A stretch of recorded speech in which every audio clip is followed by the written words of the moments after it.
Mi hermana me dijo que el viaje familiar se había cancelado, hasta que vi las fotos en el aeropuerto. Esperé a que aterrizaran, y les dejé un regalo que desató una tormenta de llamadas. Me llamo David, tengo 28 años, y hasta hace un par de semanas creía, sinceramente, que mi familia valoraba mi presencia. Nunca fuimos el ejemplo perfecto de unidad familiar, claro. Había silencios incómodos en las reuniones, algún comentario pasivo-agresivo durante la cena, pero siempre pensé que, dentro de todo, estábamos bien. No éramos cercanos, pero al menos convivíamos sin conflictos graves. Soy el hijo del medio, entre dos hermanas. Renata, la mayor con 31, y Clara, la menor, que todavía cursa la universidad y tiene 21. Fui el primero en independizarme. Trabajé mientras estudiaba, monté un pequeño negocio por mi cuenta y rara vez pedí ayuda. Nunca ocupé el lugar del favorito, ni me acerqué. Ese puesto fue para Renata desde el día en que nació. Siempre fue la sobresaliente, la que se ganaba los elogios de mamá, la que aparecía en redes sociales como si fuera el trofeo familiar. Aún así,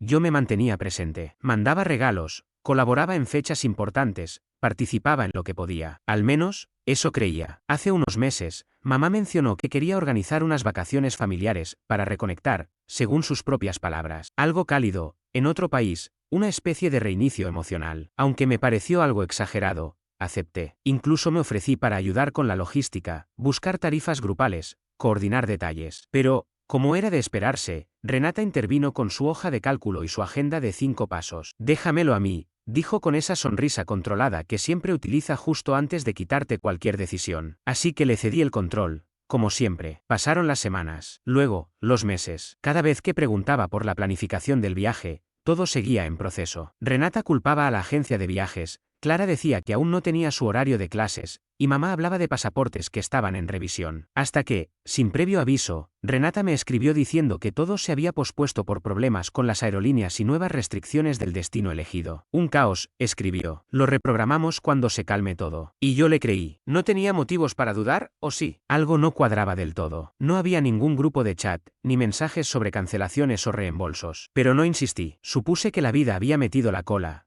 como tantas veces. Y entonces llegó el sábado. Estaba en la fila del supermercado, con los brazos llenos de cosas, cuando recibí una notificación de Instagram. Una historia nueva de Renata. Un boomerang desde una sala VIP en el aeropuerto, una copa de mimosa en su mano, una maleta elegante de fondo. Por fin comienza el reinicio familiar. Almohadilla bendecidos, decía el texto. Sentí un vacío, pero intenté convencerme de que tal vez se refería a su familia directa, su esposo, su hijo. Que quizás mamá y Clara no estaban allí. Pero segundos después, Clara subió una selfie. Gafas de sol, almohada de viaje, boleto en mano. Lista para el caos, escribió. En el reflejo de sus lentes podía distinguir claramente a Renata posando junto a mamá. Me quedé paralizado, con el teléfono en la mano, mientras el cajero me miraba con impaciencia. Se habían ido sin mí. No les dije nada, ni a Renata, ni a Clara, ni siquiera a mamá. Pagué mis cosas, volví a casa y me senté en silencio durante horas, repasando mentalmente cada momento de los últimos meses. Las evasivas, las excusas, las mentiras. No fue una confusión, fue intencional. Me excluyeron a propósito, me engañaron. Y lo peor, lo publicaron como si no fuera parte de nada. Y no era solo el viaje, era todo lo acumulado. Todas las veces que fui el recurso de último momento, el asiento sobrante, el que aportaba pero no decidía. Recordé aquella Navidad en la que todos llevaron suéteres coordinados y a mí no me avisaron. O el baby shower de Renata, donde ni siquiera aparecía mi nombre en el programa a pesar de haber comprado la mitad de la decoración. O cuando pagué la reparación del coche de mamá y ella le dijo a todo el mundo que había sido gracias a un descuento especial de su mecánico, de confianza. Podría seguir, pero no hace falta, porque algo en mí ya había cambiado. No lloré, no grité, lo que sentí fue más frío, más claro. Era una certeza, una calma helada que me hizo entender que ellos jamás pensaron que yo reaccionaría, que una vez más iba a quedarme callado, tragándome todo. Así que decidí asegurarme de que esta vez no lo olvidaran. Esperé, no mucho, solo hasta que vi la siguiente publicación. Renata había etiquetado el hotel, un resort frente al mar que yo mismo había investigado meses atrás, cuando aún creía que iríamos todos. Las fotos mostraban sonrisas, cócteles, sombrillas. Mamá llevaba el sombrero que le regalé el año pasado. El hijo de Renata jugaba en la arena. Clara leía un libro que tomó prestado de mi departamento y jamás devolvió. Se les veía tranquilos, felices, como si yo nunca hubiera existido. Fue entonces cuando recordé algo que ellos habían pasado por alto. Hace unos años, Cuando estábamos planeando unas vacaciones que nunca se concretaron, abrí cuentas de viajero frecuente para todos usando puntos de mi negocio. En ese momento trabajaba con un proveedor que ofrecía beneficios en paquetes familiares, equipaje gratis, mejoras automáticas y acceso a un panel compartido de reservas. Yo manejaba todo, nadie cambió jamás sus contraseñas. Y por alguna razón, Renata tampoco desvinculó la aplicación del hotel del correo que compartíamos. Un error de principiante. Esa noche del sábado la pasé revisando detalles, vuelos, habitaciones, reservas de restaurante, hasta que encontré justo lo que necesitaba. Digamos que, para cuando aterrizaron, ya les esperaba una sorpresa. Y no tardaron en darse cuenta. Mi teléfono empezó a sonar sin parar. Llamadas perdidas de Renata. Mensajes de Clara, ¿estás hablando en serio? Un buzón de voz de mamá, con un tono muy poco veraniego. Pero no respondí. No todavía, porque quería que, por una vez, sintieran el silencio, que se notara que era personal. Quería que se quedaran pensando, que se preguntaran qué más sabía, que tuvieran tiempo para asimilar lo que habían hecho. Esa primera noche no respondí, tampoco la segunda. Mi teléfono explotaba con notificaciones, llamadas perdidas, mensajes de voz y textos cada vez más desesperados. Todo comenzó con confusión. Renata escribió: David, hay un problema con la reserva del hotel. Llámame, por favor. Poco después, Clara preguntó: cancelaste la cita del spa. Dijeron que ya no tenemos turno. Y luego llegó el mensaje pasivo-agresivo de mamá.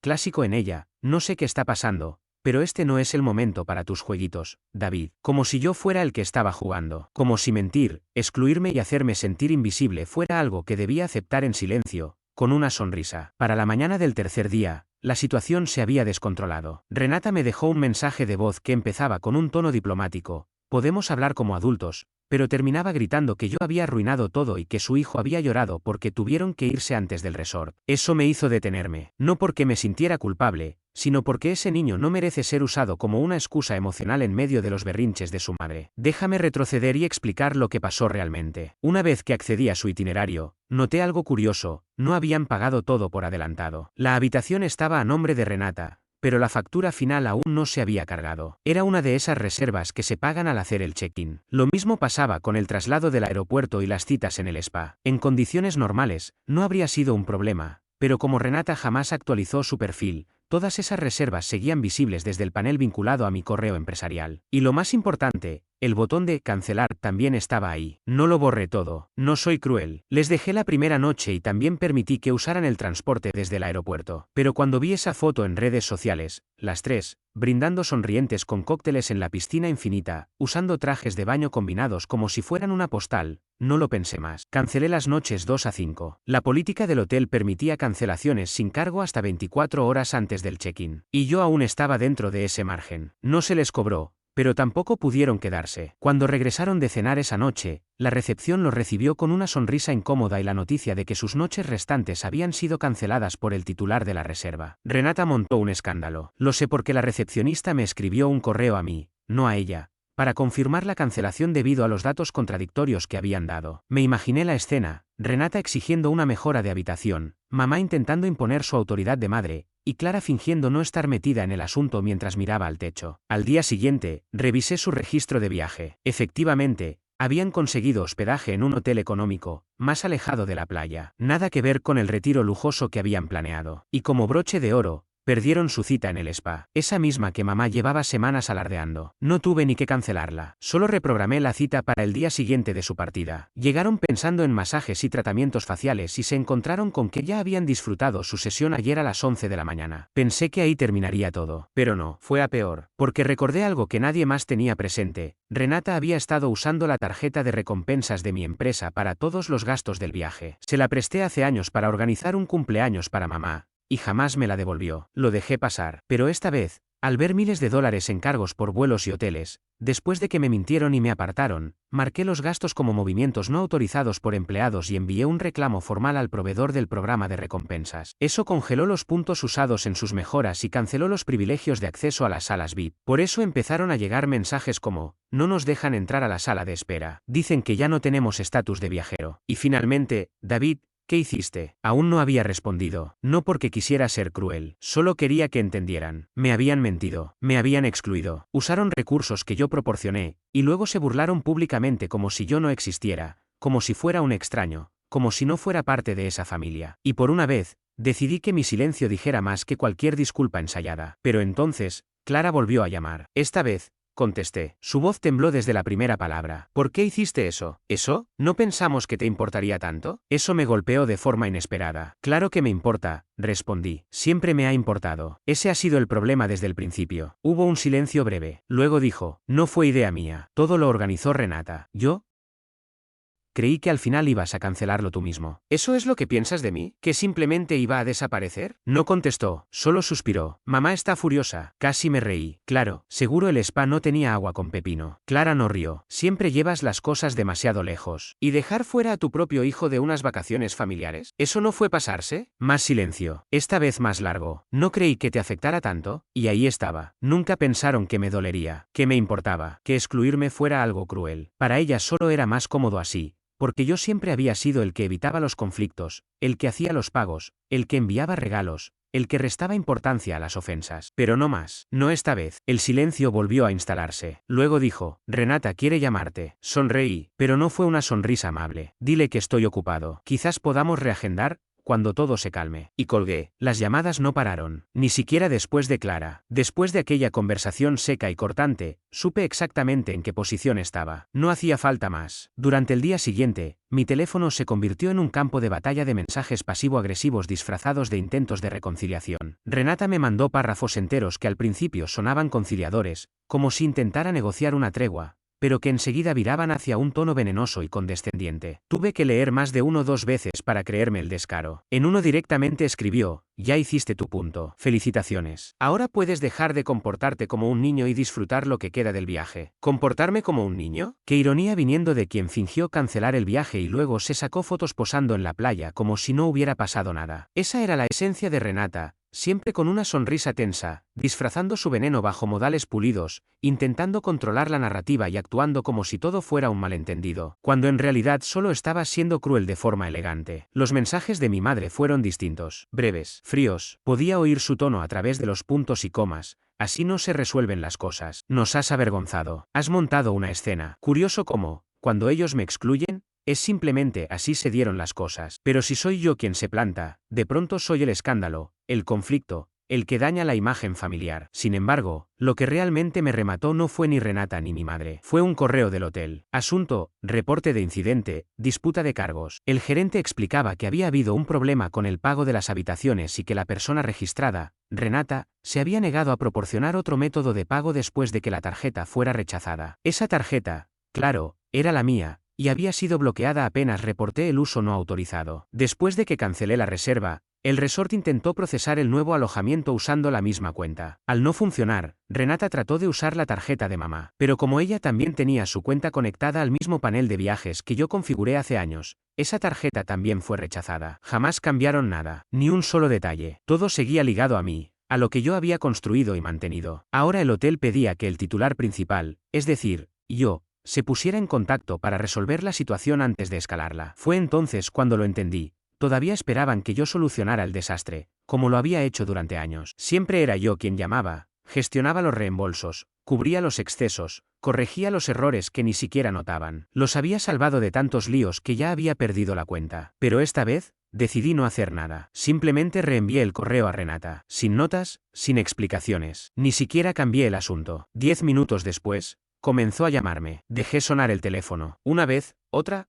más. Respondí en el cuarto intento. Su voz era seca. Ni un saludo, ni un ¿cómo estás? Ya hiciste tu punto, dijo. Esto se está yendo demasiado lejos. No lo suficiente, respondí. Hubo una pausa larga, incómoda. Luego ella preguntó, ¿quieres una disculpa? Bien, debiste decirnos que te sentías excluido. Me recosté en la silla, mirando el teléfono con repulsión. No me sentía excluido, Renata. Me excluyeron. No mentimos, replicó ella con irritación. Cambiaron los planes. Dijiste que el viaje se había cancelado. Lo estaba, respondió rápido. Reprogramamos. ¿Reprogramaron al mismo lugar, misma fecha, misma gente? ¿Sin mí? Eso no es reprogramar. Eso es redirigir el grupo para dejarme fuera. Otra pausa, más silenciosa. Reaccionaste de forma exagerada. Me reí, no con rencor, no de forma sonora. Fue esa risa que nace cuando alguien hace justo lo que uno espera de él, decepcionarte, sin sorpresas. Ni siquiera pensaste que me daría cuenta, dije. Eso fue lo que más dolió. Renata adoptó ese tono condescendiente que usaba para sonar como la persona madura del conflicto. Tienes tu vida, David. Siempre has sido distante. Supuse que estarías bien con esto. Ahí estaba. El cambio de narrativa. El intento de manipulación. Hacerme creer que yo era el problema por no estar tan cerca de ellos. Ya ni discutí. Estoy bien, dije. Solo quería asegurarme de que ustedes no lo estén. Bufó con desdén. Entonces esto fue venganza. No, fue equilibrio. Intentó una vez más. Podrías haberlo hablado con nosotras. Como ustedes hablaron conmigo sobre el viaje, y colgué.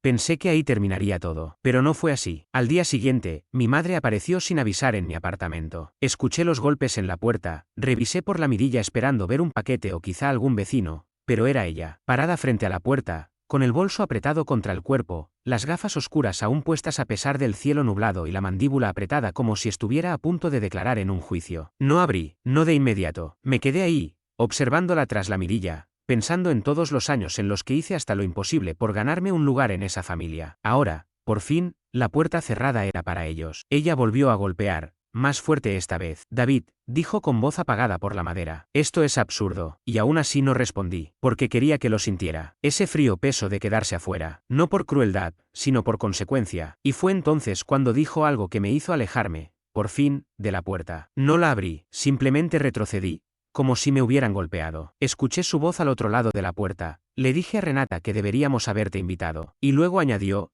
acabas de arruinar el viaje. Eso fue todo. Ni una disculpa, ni un lo siento si te lastimamos. Solo una confirmación clara de que discutieron si valía la pena incluirme. Y perdí. No abrí la puerta, ni siquiera después de oírla decir eso. Aquellas palabras se clavaron bajo mis costillas. Y no fue tanto la crueldad lo que dolió, sino que mamá no lo negara. No dijo que Renata se había equivocado. No trató de suavizar el golpe. Solo se quedó ahí, medio regañándome, como si el problema fuera yo por reaccionar. Esperé hasta oír sus pasos alejándose por el pasillo. Solo entonces solté el aire que llevaba conteniendo. No fue alivio, fue más bien una carga que cayó con fuerza en el espacio donde antes vivía la esperanza. Durante los días siguientes, me limité a mantener la cabeza baja. Fui a trabajar. Cociné para mí mismo y evité por completo las redes sociales. No quería ver fotos en la playa ni frases pasivo-agresivas en historias. No quería ver a Clara compartiendo frases tristes ni a Renata subiendo selfies familiares llenas de filtros, fingiendo que todo estaba bien. Sabía que iban a distorsionar lo ocurrido, que dirían que exageré o que saboteé el viaje sin motivo. Pero ellos sabían la verdad. Y ahora, yo también. Una semana después, recibí una carta formal del programa de fidelidad de la aerolínea. Mi cuenta había sido cancelada por reportar cargos válidos como si fueran errores. Supuse que Renata presentó alguna queja para proteger su estatus. Me encogí de hombros. Me daba igual. Ese programa solo les servía a ellos, no a mí. Cuando viajaba solo, no necesitaba accesos a salas VIP ni mejoras de asiento. Solo necesitaba tranquilidad. Y por primera vez en años, la tenía. Sin chats grupales, sin recordatorios de cumpleaños, sin llamadas de último momento pidiéndome dinero o favores para que llamara a solucionarles algo. Mi teléfono estaba en silencio. Mis fines de semana eran míos. No había más cenas familiares a las que me hacían sentir obligado. Nadie llamaba solo para saludar y luego terminaba pidiéndome que comprara un regalo caro para algún primo lejano. Pensé que eso sería todo, que simplemente me dejarían ir. Pero 3 semanas más tarde, llegó una invitación por correo. Una tarjeta de cartón grueso, con mi nombre impreso en letras grandes y elegantes. Celebración de verano de la familia Wilson. Una fiesta en el jardín, como las de antes. Parrilla, música, fotos bajo luces colgantes, sonrisas falsas, tenedores de plástico y repelente para mosquitos. La tarjeta estaba firmada con la letra de Renata. Dejemos todo atrás. Ni una disculpa, solo un intento de reinicio. Como si no hubiera pasado nada. Como si debiera presentarme, sonreír y llevar una bandeja de huevos rellenos. No confirmé mi asistencia. En lugar de eso, hice algo distinto. Preparé un sobre y dentro coloqué fotocopias de todos los recibos del viaje, la reserva cancelada del hotel, las citas del spa anuladas, el bloqueo de la tarjeta de viaje, y lo más importante, una captura de pantalla de una solicitud de pago que me envió Clara el mes pasado, $18,347 por el Airbnb. Se me olvidó que aún te lo debía, jaja. En la parte de atrás de la última hoja, escribí: perdonar es gratis. El acceso no lo es. Y lo envié directamente a casa de mi madre. No recibí respuesta, al menos no inmediata. Tampoco la esperaba. Lo que sí esperaba, y ocurrió, fue la reacción en cadena. 2 semanas después, mi primo Raúl me escribió de la nada: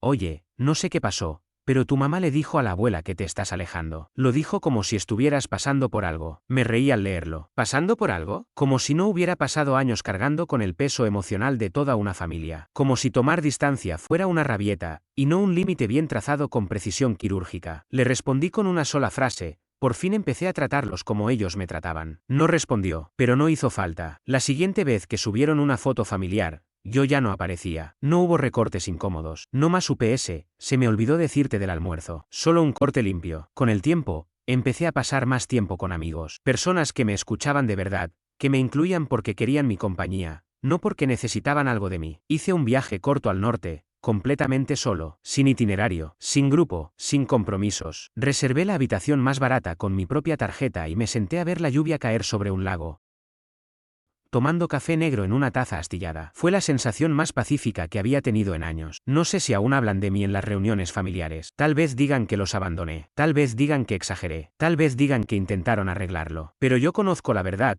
esa que nunca admitirán en voz alta. Ellos no esperaban consecuencias, esperaban silencio, esperaban obediencia, y durante mucho tiempo, eso fue lo que les di. Pero eso se acabó. La próxima vez que alguien diga que la familia lo es todo, simplemente sonreiré y diré, solo si actúan como tal, porque familia no es solo compartir sangre, camisetas a juego ni fotos grupales, es lealtad, respeto, inclusión. Y en el momento en que haces que alguien se sienta como un extraño en su propia familia, no puedes sorprenderte cuando deja de aparecer. Así que no fui yo quien echó a perder el viaje. Fueron ellos, al organizarlo a escondidas, como si mi presencia no hiciera falta. Lo único que hice fue responder con la misma claridad con la que ellos decidieron excluirme. Y desde ese momento, me prometí algo, no volver a caminar hacia lugares donde ya dejaron claro que no soy bienvenido. Hoy, no hay más conversaciones fingidas ni reuniones incómodas. Mi vida se volvió más liviana, más mía. Y si alguna vez alguien menciona que la familia siempre debe estar unida, simplemente les diré, solo si también saben cuidar lo que dicen, lo que hacen, y a quien hacen a un lado. Porque no es la sangre lo que sostiene una familia, sino el respeto mutuo. Y si te conviertes en un extraño dentro de tu propio hogar, tal vez la mejor decisión que puedas tomar sea construir uno nuevo.